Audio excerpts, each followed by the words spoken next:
White House press secretary saying just hours ago the president is not considering stepping down. NBC senior White House correspondent Gabe Gutierrez has the latest.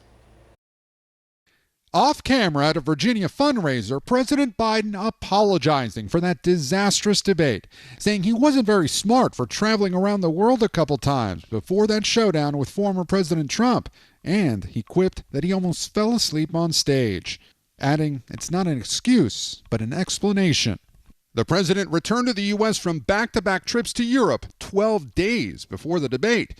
Meanwhile, this morning, a political dam may be breaking. One of the president's most important allies, former House Speaker Nancy Pelosi, acknowledging concerns about the president's debate performance. I think it's a legitimate question to say, is this an episode or is this a condition?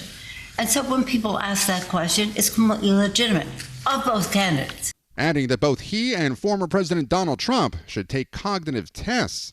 While Pelosi is continuing to support President Biden, Congressman Lloyd Doggett of Texas is becoming the first elected Democrat to officially call for the president to leave the race. We must call on him to give the ultimate sacrifice of saying that he will step aside because that's the best way to save our country. As more Democrats question whether he should step aside. It raised questions about his physical condition.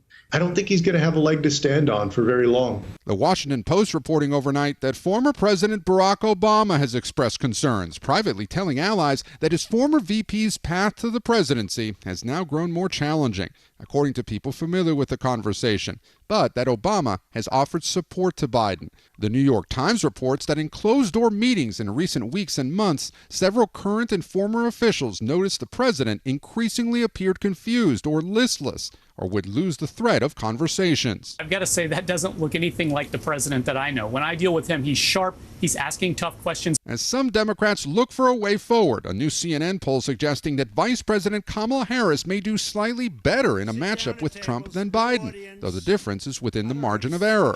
Harris yesterday reaffirming her support. Joe Biden is our nominee. We beat Trump once, and we're going to beat him again, period.